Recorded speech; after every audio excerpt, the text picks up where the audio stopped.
ఆర్తితో మొరడినంతనే, సన్నిధిన అడుగుడినంతనే కుండల కొద్దీ కృపారసాన్ని అఖండంగా కురిపించే ఓ సద్గురు సాయి, శ్వాసించే ప్రతిక్షణం నీ చరణ సేవకై అంకితమవని, హృదయంలో ఉదయించే ప్రతి భావంలో నీ తలపులే పండని, నాలుక పలికే ప్రతి పలుకులో నీ చరితామృతం నిండని, చెవులకు చేరే ప్రతి శబ్దంలో నీ నామస్మరణే ధ్వనించని, కరముల ప్రతి కదలిక నీకు చేసే నమస్కారం అవని, పాదాల ప్రతి అడుగు నీ దివ్య సన్నిధికి చేసే ప్రదక్షిణాలు కాని, హృదయ పలకంపై నీ దివ్య చరణాలు ముద్రించుకుపోని, అసలు నాలో నేనే లేక అంతా నీవై నిండని. బాబా, ఇది నా ప్రార్థన. సాయి భక్త మహల్సాపతి. సెప్టెంబరు 12, 1922 తిది భాద్రపద కృష్ణపక్ష షష్ఠి. షిర్డీ. సమయం ఉదయం సుమారు 8 గంటలు. బాబా దేహధారి అయి షిర్డీలో నడయాడినంత కాలం బాబా యొక్క నీడవలే మసలాడిన మహల్సాపతి నివాసం. బాబాకు సన్నిహిత భక్తుడైన బాలాజీ గురువే మల్హారీ మహత్యం గ్రంథ పారాయణం చేస్తున్నాడు. బాబా యొక్క ఇతర సన్నిహిత భక్తులు మరియు షిర్డీ గ్రామ నివాసులు అయిన రామచంద్ర కోతే పాటిల్, దాదా కేల్కర్, సగుణమేరు నాయక్, సూరదాస్ వంటి వారు గట్టిగా రామనామ జపం చేస్తున్నారు. మహల్సాపతి కుటుంబీకులు గద్గదమైన కంఠంతో వారితో శృతి కలిపారు. అందరి మనసులలో సంభ్రమాశ్చర్యాలతో కూడిన ఒక భక్తి భావన, అందరి ముఖాలలో స్పష్టంగా సందర్శమవుతున్న ఒక విస్మయం, అక్కడ ఉపస్థితమైన వారందరిలో ఒక ఉత్సుకత. ఇక కొన్ని క్షణాలలో ఆవిష్కృతమవనున్న ఓ అత్యద్భుతాన్ని వీక్షించడానికి నిరీక్షిస్తున్న ఆ భక్తుల కనుల నుండి ధారలు కడుతున్నాయి. ఓ మహత్తరమైన మహనీయతకు ప్రత్యక్ష సాక్షులై చరిత్ర పుటలలో మిగిలిపోయే అపూర్వమైన ఘడియలు ప్రాప్తించబోతున్నాయనే భావన వారిని తీవ్ర ఉద్వేగానికి లోను చేయసాగింది. అక్కడ ఉపస్థితమై ఉన్న అందరి హృదయాలలో అంతటి ఉద్వేగానికి కారణం సంపూర్ణ ఆరోగ్య స్థితి లోనున్న భక్త మహల్సాపతి తన మరణ సమయాన్ని తానే నిర్ణయించుకొని తాను నేడు స్వర్గ నివాసానికి వెళుతున్నానని చెప్పడం. ఎంతో గొప్ప మహనీయులకి సాధ్యమైన స్వయం సంకల్పిత మరణ సిద్ధి భగత్ మహల్సాపతి మాధ్యమంగా మన కనుల ముందు ఆవిష్కృతం కాబోతుందనే ఆలోచన మరియు ఎన్నో సంవత్సరాలుగా బాబాతో సహచర్యమే తన దైనందిన జీవితమైన భాగ్యశాలి మహల్సాపతి తన మరణ సమయాన్ని తానే నిర్ణయించుకొని సహజ రీతిలో స్వర్గ ప్రవాసి కాబోతున్నాడు అనే భావన వారిలో నెలకొన్న సంభ్రమాశ్చర్యాలకు కారణం. సరిగ్గా ఆ రీతిలోనే, అంటే తాను చెప్పిన విధంగానే మహల్సాపతి కొన్ని క్షణాలలో రామ్ రామ్ అంటూ అత్యంత సహజమైన రీతిలో తుదిశ్వాస విడిచాడు. అద్భుతమైన ఆ ఘటనకు ఆశ్చర్యచకితులై సాయి వంటి సమర్థ సద్గురు సాంగత్యంలో ఆధ్యాత్మికంగా అత్యున్నత శిఖరాలు అధిరోహించిన మహల్సాపతి మహనీయతను కొనియాడుతూ బాబాతో మహల్సాపతికున్న ప్రగాఢ అనుబంధాన్ని నెమరు వేసుకుంటూ మహల్సాపతి పార్థివదేహం ముందు నిలబడి అత్యంత ఆదరణీయ భావంతో ఆ మహనీయుని పాదాలపై తలనిడి భక్తి భావపూర్వకంగా నివాళులు అర్పించారు. ఒక సామాన్య ఖండోబా పూజారిగా తన పారమార్థిక ప్రస్థానాన్ని ప్రారంభించి శ్రీ సాయితో తొలి సాంగత్యాన్ని పొంది సాయితో సాంగత్యమే శ్వాసగా జీవించి తన మరణాన్ని తానే శాసించుకునే అలౌకిక ఆధ్యాత్మిక అత్యున్నత స్థితులకు చేరుకున్న మహల్సాపతి గురించి తెలుసుకోవడం అంటే బాబా ప్రీనీడను కుతూహలంతో కృతనిశ్చయంతో అనుసరించడమే.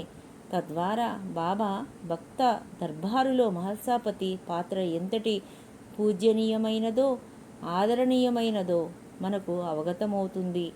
భగవంతుడు ఒక విధంగా పరమోత్కృష్టమైన రాగభక్తికి ప్రాణం పోసి శరీర నిర్మాణం చేసిన వైనమే భక్త మహల్సాపతి.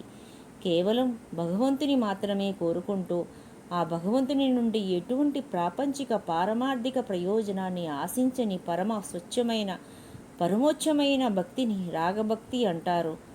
ఉదాహరణకు ప్రహ్లాదునికి శ్రీ మహావిష్ణువుపై ఉండే భక్తి. ఒకసారి శ్రీ మహావిష్ణువు ప్రహ్లాదుని ఏదైనా కోరుకోమంటే, దేవా, ఒకటే ప్రార్థన, నాలో ఏదైనా అడగాలని కోరిక ఉంటే ఆ కోరికను నశింపచేయి, ఆ ఒక్క కోరికనే నేను నిన్ను కోరుకుంటున్నాను అని చెప్పడం ద్వారా తనలోని అత్యున్నతమైన నిరీచ్ఛతను ప్రహ్లాదుడు వ్యక్తపరుస్తాడు.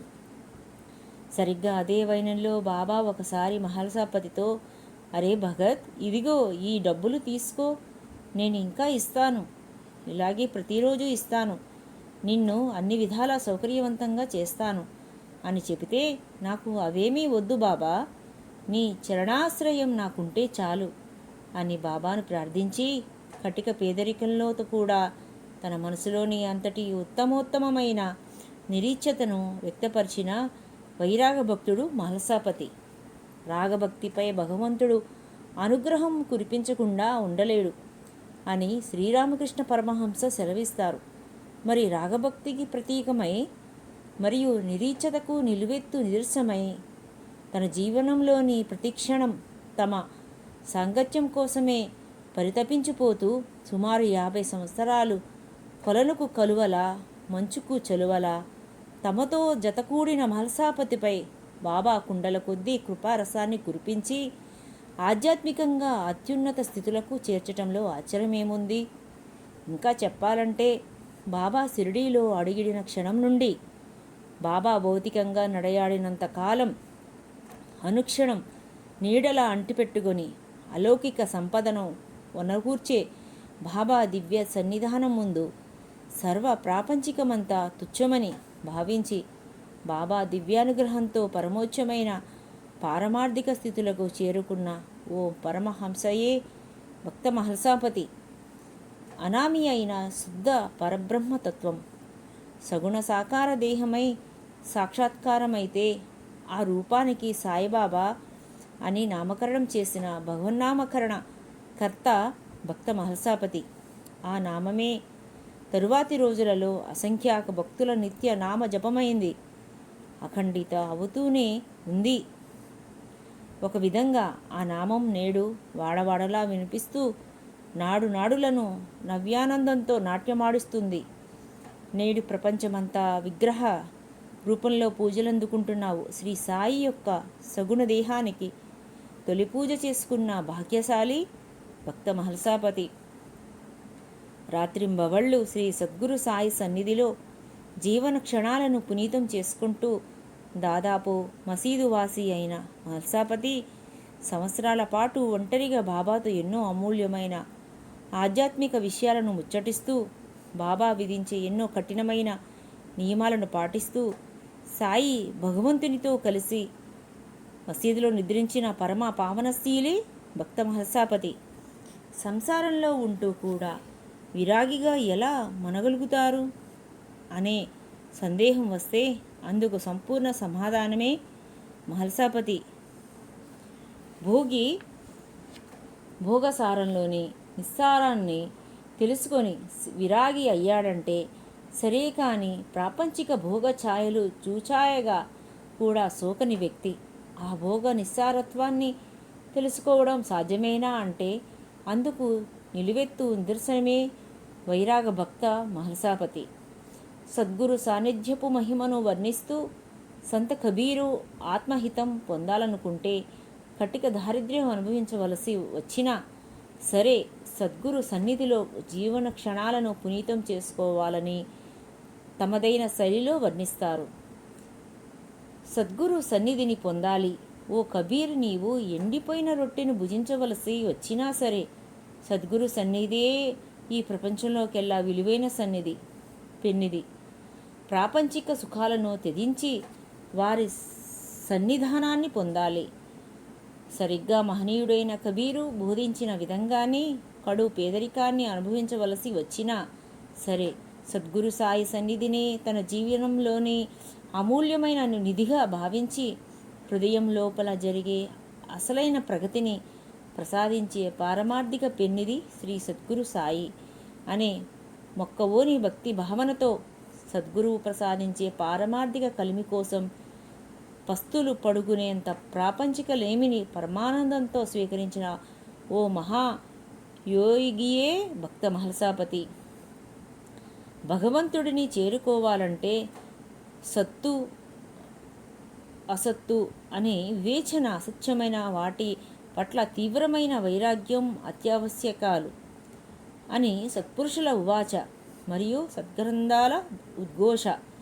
అసత్యమైన వాటి పట్ల లాలసత్వం, ప్రపంచిక భోగాల పట్ల విలాసత్వం కలిగి ఉండటం అంటే భగవంతుని ఆవాసానికి వ్యతిరేక దిశలో పయనించడమే. కానీ ఆ సత్యాన్ని ఎరుకలో నుంచుకొని భగవంతుని నుండి దూరం అసత్యమైన, అశాశ్వతమైన ప్రాపంచిక భోగాల పట్ల అలిప్తత కలిగి ఉండడమే అసలైన వైరాగ్యం. కానీ సామాన్యులు తద్విద్వరుదమైన భావనను కలిగి ఉంటారు. ప్రాపంచిక సౌకర్యాల కోసం, ప్రాపంచిక సంపద కోసం ప్రాకులాడుతారు. వాస్తవానికి భగవంతుని అందుకోసమే ఆశ్రయిస్తారు. తమ జీవితంలో భగవంతుని పాత్రను అంతవరకే పరిమితం చేస్తారు. సర్పం యొక్క విషం తలకెక్కిన వ్యక్తి ఏ విధంగానైతే తీయని పదార్థాన్ని చేదుగా భావిస్తాడో మరియు చేదు పదార్థాన్ని తీయగా భావిస్తాడో, అదేవిధంగా సంసారంలో ప్రాపంచికంగా మునిగిన వ్యక్తి విషం వంటి చేదు విషయాలను అతి మధురంగా భావించి సేవిస్తాడు మరియు అమృతతుల్యమైన పరమార్థాన్ని చేదుగా భావిస్తాడు అనే అద్భుతమైన ఉపమానం శ్రీ మాధ్యమంగా శ్రీ ఏకనాథ్ మహారాజ్ ఈ సత్యాన్ని తమ నాదభాగవతంలో తెలియచేస్తారు. ముఖ్యంగా నేటి పరిస్థితులలో తాము సాక్షాత్ భగవత్ స్వరూపులమని, తమ భక్త గణంచే పూజలందుకుంటున్న భక్తుల కోరిక మేరనకంటూ 5 నక్షత్రాలు లేదా 7 నక్షత్రాల భోగాలలో మునిగి తేలే నవయుగ యోగులు, విద్యా విరాగులు విరాజిల్లుతున్న వైనంలో వారిని ఆదర్శంగా తీసుకునే సామాన్య భక్తులలో అసలైన వైరాగ్యం నెలకొనే అవకాశం ఎక్కడ ఉంటుంది?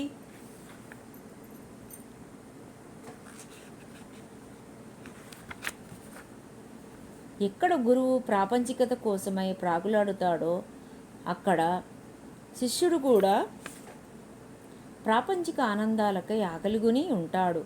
ఓ కబీర్, మురికితో ఉతికితే వస్త్రం పైనున్న మరకలు ఎలా తొలగుతాయి అనే కబీరు గీతంలో నిష్ఠురమైన ఈ నిజమే తెలుస్తుంది.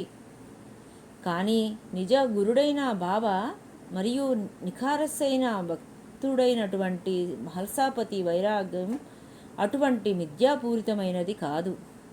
సాక్షాత్తు ఆ భగవంతుడే సగుణదేహం ధరించి ఒక ఫకీర్గా పాడుపడిన మసీదులో నడయాడితే అసంఖ్యాక భక్తజనం సద్గురు సామ్రాట్టుగా కలియుగ అవతారమూర్తిగా ఆ సాయి ఫకీరుకు జయజయకారాలు అర్పించింది.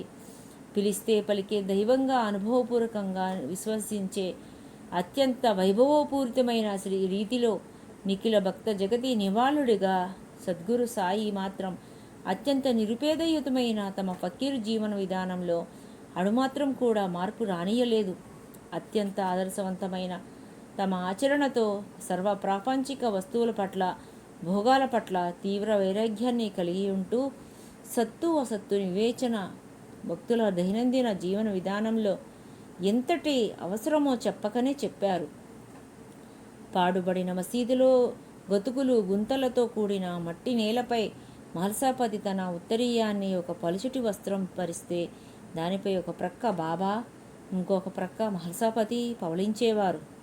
తాము స్వయంగా భిక్ష చేసుకుని తీసుకువచ్చిన భోజనాన్ని ఆకలిగొన్న మూగజీవులు భుజించిన తరువాత మిగిలినవి భోజనాన్ని బాబా భుజించారు. ఒక ఇటుకురాయికి మహల్సాపతి తన వస్త్రాన్ని చుడితే దానిని తలగడగా బాబా ఉపయోగించేవారు. ఒక్కొక్కసారి పూర్తిగా తడిసిపోయి ఉన్న మసీదు నేలపై ఒక గోతం పట్టానే ఆసనంగా చేసుకొని బాబా ఆసీనులయ్యేవారు. అతి నిమ్న శ్రేణికి చెందిన ముతక వస్త్రంతో చేసిన కఫ్ని మరియు లంగోటాలను తమ జీవన పర్యంతం పరిధానం చేశారు. నాటి రోజుల్లోని సంపన్న శ్రేణికి చెందిన భక్తులు ఉన్నత శ్రేణికి చెందిన సౌకర్యాలను బాబాకు సమర్పించబోతే బాబా ఆ సౌకర్యాలను తమ దరిదాపులకు కూడా రానివ్వలేదు. ఆయా భక్తుల హృదయంలోని భక్తి ప్రేమలను మాత్రమే స్వీకరించి ఆ భక్తుల యొక్క సమర్పణలను తృణీకరించారు. తద్వారా అసలైన వైరాగ్యం ఏమిటో స్పష్టంగా విశదీపరిచారు. ఆ విధంగా అత్యంత ఆదరణీయమైన ఆదర్శవంతమైన సద్గురువుగా తమ భౌతిక జీవన పర్యంతం నడయాడారు. అంతటి పరమోత్కృష్టమైన సద్గురువుకు ఒక ఆదర్శవంతమైన సద్భక్తునిగా భక్త మహసాపతి నడయాడాడు. తాను కూడా భిక్ష చేసుకొని ఆ భిక్షాన్న భోజనాన్ని భుజించేవాడు. మసీదులో మట్టి నేలపై శ్రీ సాయితో సహా శయనుడయ్యేవాడు. ఒక ముతక వస్త్రాన్ని పంచెగా, అదే రకమైన వస్త్రాన్ని ఉత్తరీయంగా భుజంపై వేసుకునేవాడు. తాను ఎన్నడూ చొక్కా వేసుకునేవాడు కాదు. కనీసం పాదరక్షలు కూడా ఉపయోగించేవాడు కాదు. ఎందరో ధనవంతులైన సాయి భక్తులు ఎన్నోసార్లు ఎన్నో సౌకర్యాలను ధన వస్తు రూపంలో తనకు సమర్పించబోతే సున్నితంగా వారిని వారిస్తూ తన కట్టిక పేదరికం వలన వచ్చిన జీవనమే తనకు అత్యంత సౌకర్యమని, ఆ విధంగా జీవించడంలోనే తనకు హితం ఉందని దృఢంగా పలికిన ధీశాలి, అత్యంత వివేకశీలి భక్త మహల్సాపతి. వాస్తవానికి బాబా తమ భక్తుల నుండి కోరుకున్నది శ్రద్ధ మరియు సబూరి అనే 2 పైసలు. వీటిని తమ గురువుకు తాము అర్పించామని, అందువలనే తమ గురువు తమను అనుగ్రహించి అంతటి పరమోచ్చమైన స్థితికి తీసుకెళ్లారని బాబా తమదైన శైలిలో నర్మగర్భంగా చెబుతూ, తమ భక్తుల నుండి తాము కోరుకునేది అదేనని ఎన్నో సందర్భాలలో తమదైన శైలిలో చెప్పారు. నిజానికి శ్రద్ధ అంటే భగవంతుడు ప్రసాదించిన స్థితిలో ఆనందంగా సంతృప్తిగా జీవించడం, అందులోని తనకు హితం ఉందని సంపూర్ణంగా విశ్వసించడం. సబూరి అంటే అలా జీవించడంలో ఎదురయ్యే కష్టాలను, భారాలను చిరునవ్వుతో ఆస్వాదించడం. అంటే ఈ కష్టాలు నాకు హితకారాలు అనే భావనతో వాటిని ఓరిమితో సహించడం. ఈ సత్యాన్ని చెబుతూ సంత్ తుకారాం మహారాజ్ జసా టీవీలే అనంత తసాచ్ రహవే, భగవంతుడు ఎలా ఉంచితే అలా ఉండాలి, అందులోనే హితం ఉంది అని బోధిస్తారు. సద్గురువుకు కావలసింది సద్భక్తుని అత్యోన్నతి, బాహ్యంగా లభించే సౌకర్యాలు అశాశ్వతమైన శరీరంచే అనుభవింపగలుగుతా గాని శాశ్వతమైన ఆత్మను మాత్రం అందుకోజాలవు, అత్యోన్నతికి ఏ విధంగానూ దోహదం చేయలేవు. ఆ సత్యాన్ని అనుభవపూర్వకంగా అవగాహన చేసుకోవడమే అసలైన వైరాగ్యం. అటువంటి వైరాగ్యాన్ని పొందిన భక్తులు భగవంతునికి శ్రద్ధ సబూరిలనే దక్షిణను ఆనందంగా అనాయాసంగా సమర్పిస్తారు. తత్ఫలితంగా పారమార్థిక మార్గంలో ప్రగతిని శీఘ్రగతిలో సాధిస్తారు. అలా సమర్థ సద్గురు సాయికి శ్రీ సాయి కోరుకున్న విధంగా శ్రద్ధ సబూరులనే దక్షిణను సమర్పించిన ఓ అపూర్వ విరాగి మరియు సాయి భక్త మాణిక్యమే భక్త మహల్సాపతి. అద్భుతమైన మహల్సాపతి వైరాగ జీవన పయనాన్ని సంపూర్ణంగా అవగతం చేసుకునేందుకు ఆవశ్యకమైన మానసిక సంసిద్ధత కోసం ఇంతటి సుదీర్ఘమైన ఉపోద్ఘాతాన్ని పాఠక దేవుళ్ళ హృదయ లోగిళ్ల ముందు ఉంచడం జరిగింది. బాబా మరియు మహల్సాపతి మధ్య జరిగిన ఎన్నో సంఘటనలు హృదయ స్పర్శకాలు మరియు సాయి భక్తుల జీవన ప్రభావితాలు స్వచ్ఛమైన రాగభక్తిని సమగ్రంగా అవగాహన చేసుకునేందుకై శ్రద్ధ సబూరిలనే దక్షిణను సాయి భక్తునికి సమర్పించే వైనాన్ని, సాయి భగవంతునికి సమర్పించే వైనాన్ని తెలుసుకునేందుకై భక్త మహల్సాపతి జీవన లోగిళ్లలోకి భక్తిపూర్వకంగా సావధాన చిత్తంగా అడుగిడదాం. సాయి యొక్క తొలి భక్తుని జననం వైరాగ భక్తి శరీర పొందిన వైనం సుమారు 1835 సంవత్సరంలో తరతరాలుగా షిరిడీలో స్థిరపడిన సోనార్ విశ్వబ్రాహ్మణ కుటుంబంలో శ్రీమతి గంగూబాయి మరియు చిమణ్జీ పంత్ దంపతులకు 2వ సంతానంగా మహల్సాపతి జన్మించారు. తన పూర్తి పేరు మహల్సాపతి చిమణ్రావ్ నాగరే. వారి కుటుంబానికి షిరిడీలో 14-15 అడుగుల మట్టితో నిర్మించిన ఇల్లు మరియు ఏమాత్రం రాబడి ఉండని 7 ఎకరాల మెట్టపొలం ఉండేవి. వంశపారంపర్యంగా వస్తున్న విశ్వబ్రాహ్మణ వృత్తి వారి కుటుంబ జీవనాధారం. షిరిడీ గ్రామంలోని ఖండోబా ఆలయ అర్చకత్వం కూడా నాగరే కుటుంబ బాధ్యతగా ఉండేది. ఖండోబా శివుడు దేవుడు, ఆ కుటుంబం యొక్క కులదైవం. తరతరాలుగా నాగరి వంశం ఖండోబా దేవుని పట్ల పరమభక్తిని కలిగి ఉండేది. ఖండోబా రాయిని పురాణమైన మల్హారీ మహత్యము ఆ వంశం యొక్క పవిత్ర పారాయణ గ్రంథం. మల్సాపతికి రామ్జీ అనే జ్యేష్ఠ సోదరుడు మరియు హరిబాబు అనే కనిష్ట సోదరుడు ఉండేవారు. యాదృచ్ఛికమో దైవ ఐచ్ఛికమో తెలియదు కానీ ఆ శ్రీ చిమన్జీ పంత్ తన మిగిలిన 2 కుమారులకు విష్ణుమూర్తి పేర్లు పెట్టి, 2వ కుమారునికి మాత్రం తమ కులదైవమైన మహల్సాపతి ఖండోబా పేరు పెట్టారు. అందుకు తగ్గట్టే మహల్సాపతికి ఖండోబా అంటే విపరీతమైన భక్తి. మహల్సాపతి చిన్నతనంలోనే శ్రీ చిమన్జీ పంత్ కన్నుమూయడంతో కుటుంబ పోషణ అంతా శ్రీమతి గంగూబాయి చూసుకునేది. మహల్సాపతి షిరిడీ గ్రామంలోనే కొద్దిపాటి ప్రాథమిక విద్యను, అంటే తమ కుటుంబ పారాయణ గ్రంథమైన మల్హారీ మహత్యము పారాయణ చేయగలిగేంత వరకు అభ్యసించాడు. చిన్నతనం నుండి తన సహధ్యాయులైన కాశీరాం షింపి, అప్పా జోగ్లేకర్లతో ప్రాణస్నేహం ఉండేది. వారి బాల్యమంతా ఆ ముగ్గురి ఆటపాటల్లోనే గడిచిపోయింది. మహల్సాపతికి యుక్త వయసు రాగానే ఆనాటి సామాజిక పరిస్థితులను అనుసరించి నాందూర్ తాలూకాలోని షింగోటే గ్రామానికి చెందిన శివుబాయితో వివాహం జరిగింది. తరువాత మహల్సాపతి కుటుంబ సభ్యుల మధ్య గ్రామస్తుల సలహా మేరకు తన కులవృత్తి అయిన బంగారం ఆభరణాలు చేసే వ్యాపారం మొదలుపెట్టాడు. కానీ సరిగ్గా 100 గడపలు కూడా లేని షిరిడీ వంటి గ్రామంలో ఆ వ్యాపారం అభివృద్ధికి అంతగా అవకాశాలు లేకపోవడం సహజమే కదా. దాంతో వ్యాపారం ఏమాత్రం ప్రోత్సాహకరంగా ఉండేది కాదు. రాబడి దాదాపు శూన్యంగా ఉండేది. మహల్సాపతి మాటలలో చెప్పాలంటే సేరు 1/4 సేరు కాకుండా 3/4 సేరు కాసాగింది. అంటే రాబడి సంగతి దేవుడెరుగు. పెట్టుబడి కూడా పోగొట్టుకునే పరిస్థితి ఉండేది. అయినప్పటికీ తన వ్యాపారాన్ని కొనసాగిస్తూనే సమయాన్ని తన ఆప్తమిత్రులతో కాలక్షేపం చేస్తూ సమయాన్ని గడిపేవాడు. ఓం సాయిరామ్. మేము గొప్ప గ్రంథముల యొక్క పారాయణం చేసి వాటిని వీడియో చేసి ఒక గ్రూప్ నందు సెండ్ చేస్తున్నాము. ఆ గ్రూపు యందు మీరు జాయిన్ అవ్వాలని శ్రద్ధ ఉన్నవాళ్ళు జాయిన్ అవ్వచ్చు. ఇప్పుడు మహల్సాపతి గారు, సాయి భక్తుడు మహల్సాపతి గారి చరిత్ర ప్రారంభిస్తున్నాము. ఈ గ్రూప్ యొక్క లింకు ఈ వీడియో నందు కామెంట్స్లో సెండ్ చేస్తున్నాము. శ్రద్ధ ఉన్నవాళ్ళు జాయిన్ అవ్వచ్చు.